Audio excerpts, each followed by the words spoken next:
My parents used my siblings to control me, so I took my sister and ended the whole system. Some families teach you love. Mine taught me silence. I used to think we were just a strict household, that maybe all dads yelled like Charles Mitchell, that all moms delivered punishments with measured calm like Rebecca did, eyes cold, hands clean. But I learned quick, real quick, that it wasn't discipline. It was domination. When I was 8, I got grounded for using a different tone of voice at the dinner table. When I was 10, I was locked in the garage overnight for forgetting to rinse a glass.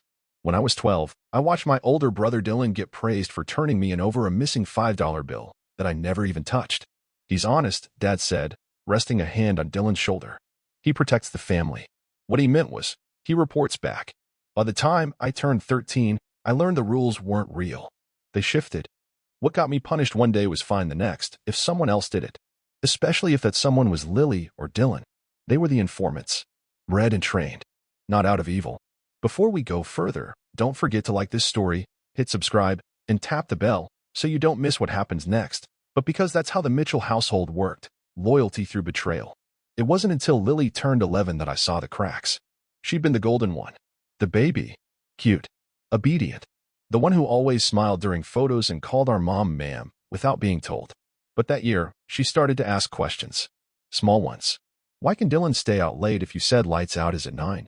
Why did you read my diary? Why did Dad hit Ethan and not Jake when they both forgot to feed the dog? And every time she asked, they came down harder. First with guilt, then with cold, then with the belt. I remember the first time I saw Lily flinch when our mom raised her hand, not to hit, just a gesture. And that's when I knew. She finally understood. We weren't kids. We were assets. And assets that didn't obey got discarded. At 15, I started writing things down. Not for a diary. For defense. What was said. What was done. When. By who. I hid the notebook under a loose floorboard in my room, just like in those old prison movies. Because that's what it felt like. Not a home. A wardened institution. Where meals were earned. Privacy was non-existent. And speaking out was a surefire ticket to isolation. The only adult who ever saw through the image was my 9th grade history teacher, Mr. Evans. One day after class, he pulled me aside. Ethan, you flinch when someone walks behind you. I didn't answer. You want to talk? I shook my head. He gave me his office hours. I never went, but I never forgot. Because that moment, that simple observation, was the first time someone noticed I wasn't just quiet. I was shut down. Dylan became our parents' golden sword. He got better at reporting, at gaslighting. He'd say things like, I think Ethan might be stealing from you. I saw him looking at your purse. Or, Lily talks back when you're not home. She curses now. None of it true. But truth didn't matter in our house. Only control. Once, at 16, I called my mom a hypocrite for punishing me over something Dylan did the night before. She slapped me across the face, then made me apologize to her. For making me be someone I'm not, she said, calm as a priest at confession. At 17, I started saving money. Odd jobs. Tutoring. Fixing computers for neighbors. Selling things I didn't need. I kept the money in a shoe behind the furnace. It wasn't much, but it was mine. And in a house like that, ownership was everything. Then Lily turned 13, and things got worse. They started supervising her screen time more aggressively, reading every message, scanning every email, logging into her school portals to comment on assignments under her name. When she got her period, my mom made her log it in a family health spreadsheet. No joke. She was monitored like a flight risk, because she'd stopped smiling. And when Lily stopped smiling, Rebecca noticed, and Charles got nervous. It all came to a head the night Lily whispered 2 words through the crack in my bedroom door. Help me. That's when the rebellion stopped being silent. That's when I stopped observing. That's when I started planning. Not escape. Extraction. Because they broke me over time.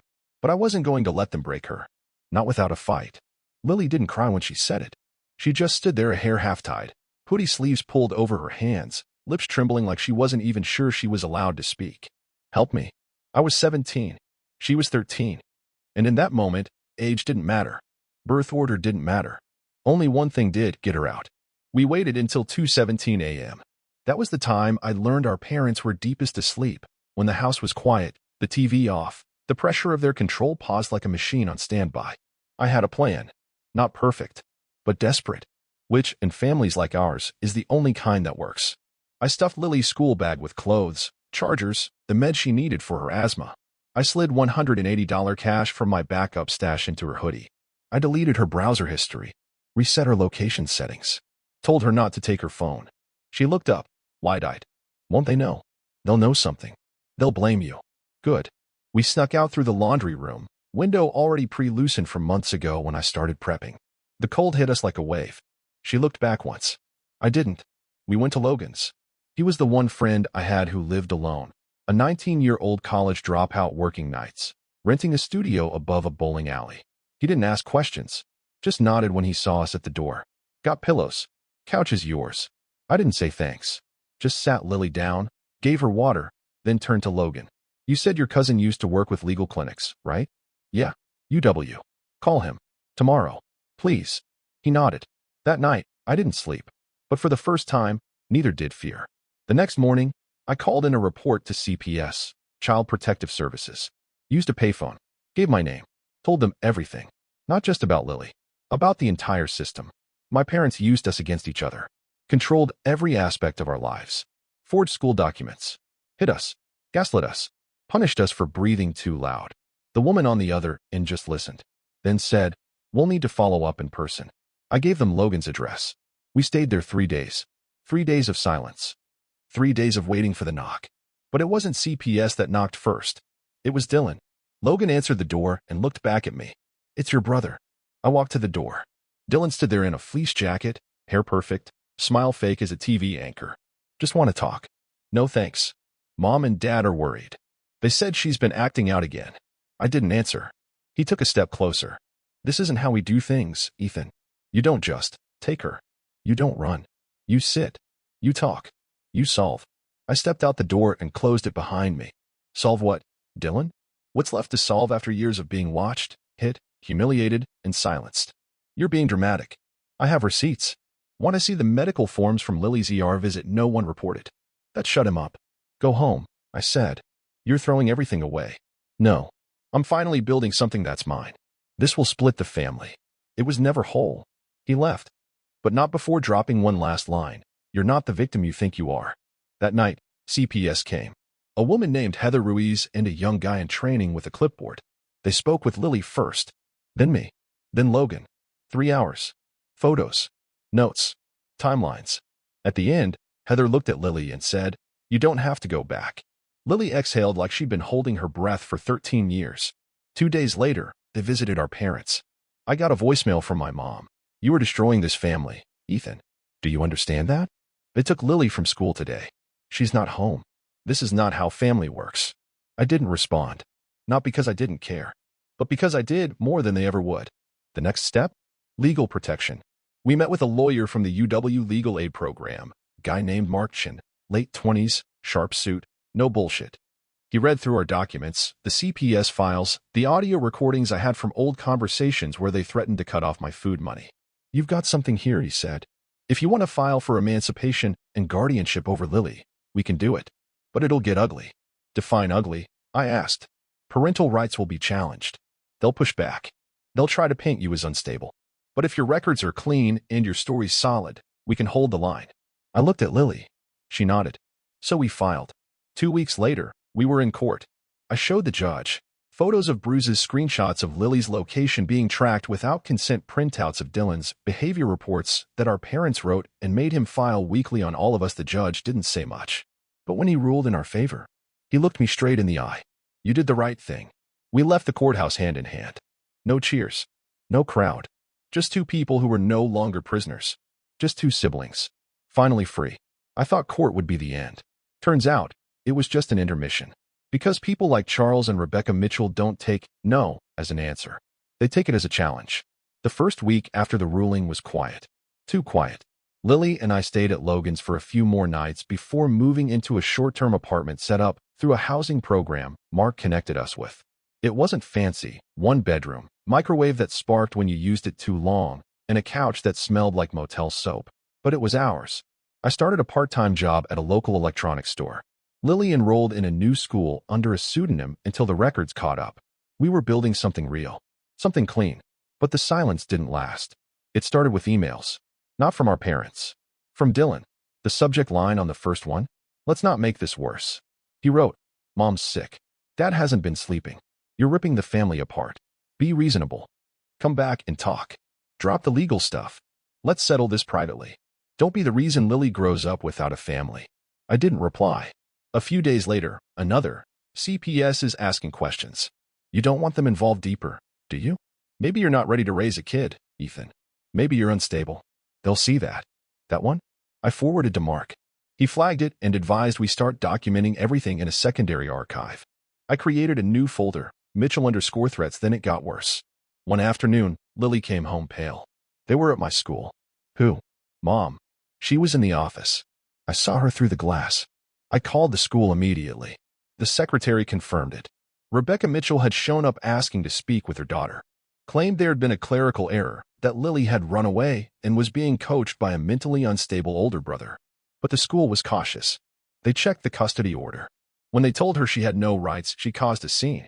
CPS confirmed it the next day. Violation of the restraining order. Mark filed a motion to escalate it. The next move came from Dad.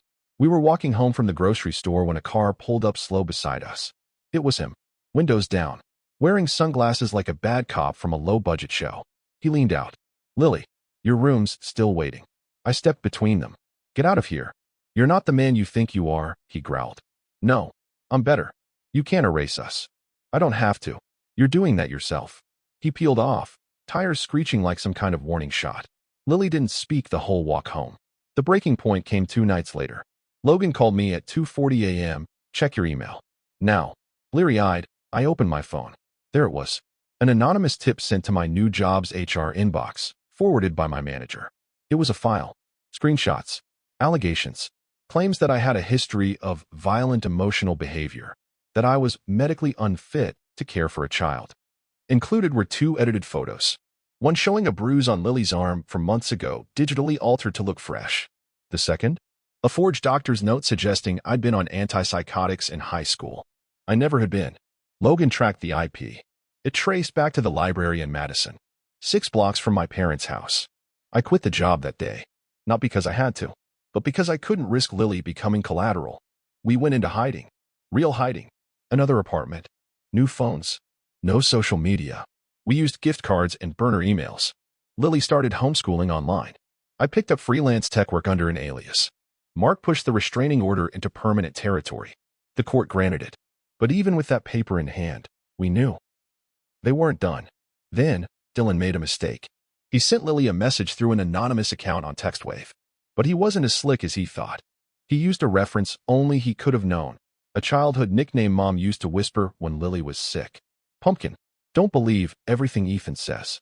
We still love you. Lily showed me the message. Didn't cry. Didn't flinch. She just said, he doesn't know how to stop. I saved it. Logged the metadata. Forwarded it to Mark. Then we filed for a digital harassment injunction. That's when Logan said something I hadn't considered. You know, maybe it's time to stop running. Maybe it's time to go loud. Loud how? Put it out there. The story. The proof. The recordings. They'll say it's fake. Then let them. But once the truth's public, they can't twist it quietly anymore. I thought about it for a long time, and finally said, okay, we go loud. That night, I pulled up the old flash drive, labeled every file, created a new Google Doc titled, "This is what they did" attached, legal forms, restraining orders, photos, audio, email, screenshots, the fake medical note, Dylan's threats, Rebecca's school confrontation write-up. Then I wrote the intro. Just 10 words. They raised us to obey. We learned to escape. We hit publish at 3:22 a.m. Not because we were hiding, because we weren't sleeping. The document went live on a quiet Reddit thread, one of those long-form spaces where people drop real stories and hope someone, somewhere, believes them. No names, no faces, just facts. The timeline, the photos, the audio clips, the screenshots, the court orders, the pattern. The first comment came at 3:47. No way this is real. Second comment? My dad did this too. I still can't say it out loud. By the time the sun came up, the post had over 4,000 upvotes and 600 comments. By noon, it had been reposted to Twitter. By the next day, it was viral. Not internet famous viral. Quiet viral. The kind of viral where people don't share it with fireworks. They send it to their group chat at 2 a.m. with one line. I think you need to read this. I expected trolls. I got survivors. Messages from strangers. Hundreds. This is my story too. You made me feel seen. I thought I was crazy. Thank you. One therapist DM'd me. We study this. We don't talk about it. You just put language to something most of my clients can't explain. A journalist reached out 2 days later, offered to feature the story in a podcast series about systemic control and covert abuse. I said no, not yet, because while the world was catching on, the system still wasn't. Mark had filed 2 complaints against my parents, one for direct violation of the permanent restraining order, one for digital harassment and defamation. The court agreed to move forward on both. But the process? Crawling. They stalled, denied, reframed. Their lawyer, some desperate family friend who hadn't practiced real law in over a decade, claimed we forged the audio. This is just a teenage rebellion gone digital. The court didn't buy it, but they didn't shut it down either. Meanwhile, the document kept growing.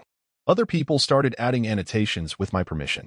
Paragraphs about gaslighting, about financial grooming, about spiritual abuse, about the phrase, "but they're your parents." It became something more than a post. It became a resource, a roadmap, a blueprint for escape. Lily started sleeping again. Like, really sleeping. No nightlights. No jumping at the sound of footsteps. No whispering my name at 3 a.m. Just breath and peace. One night, we went to a late-night diner. A waitress, college-aged, tattoos up one arm, walked over. Said, "You're the siblings from the thread, right?" I paused. Lily nodded. "I read it twice. I left my mom's house last year. Thought I was alone. You saved me." Then she gave us extra fries and walked away. No pictures. No fanfare. Just gratitude. But then came the pushback. Not from strangers. From family. Our cousin Brooke sent me a Facebook message. "You made Grandma cry." I didn't make her read it. They're saying you exaggerated. That you edited the files. They would say that. Is it true? I sent her the link. She read it. Didn't reply. But she unfriended both of them 2 days later. Then the real threat came. Dylan. He emailed Mark directly. Attached 3 PDFs. One was a motion to countersue, claiming emotional damages from public defamation. The other? An application my parents had submitted to adopt a new child. Yes, adoption. After losing custody of Lily. After being hit with a restraining order. After going viral for psychological abuse. They tried to start over. The third file? A background check request with my name listed under character reference. They were forging my signature again, trying to make it look like I vouched for them. Mark went nuclear, filed an emergency order, contacted the agency directly, flagged the file, sent the viral thread link, attached court records. They dropped the application in less than 24 hours. But it wasn't enough, because that's when we realized. They don't stop. Not when exposed. Not when embarrassed. Not even when proven wrong in court. Because people like them, they don't want resolution. They want control. And when they lose it, they rewrite the rules. That was the moment I understood something terrifying. The system wasn't built for survivors. It was built to preserve the appearance of family. So we had to build something else. Something stronger. We turned the document into a site. A real one. Simple layout. No ads. No paywall. Just a title. You're not crazy. They just don't want you to leave. Underneath, stories, resources, contacts, legal steps, language examples, red flags, templates. In the first week, we had 28,000 visitors. By the end of the month, over 110,000. And then, we got the message. From Dylan. Simple. No subject. No salutation. Just 3 words. You win. Enjoy. We didn't reply. Because this was never about winning. It was about surviving. I didn't expect Dylan to change. People like him don't. They stay loyal to the power, not the truth. So when I saw his name pop up in my inbox 2 months after the last threat, I braced myself. One more punch, I thought. One more denial. One more demand to let it go. But what I got instead was silence. An empty subject line. One attachment. Title. For the record. I'm done lying. I didn't open it right away. Sat there with the mouse hovering over the file, heart tapping against my ribs like it wanted out. Lily looked at me from across the room. What is it? Dylan. He sent something. Is it a trap? No idea. Do you want me to leave? No. I want you here. I clicked. The file opened to a series of scanned pages. Dozens of them. Some typed. Some handwritten. Some printed emails. All of them damning. Page 1.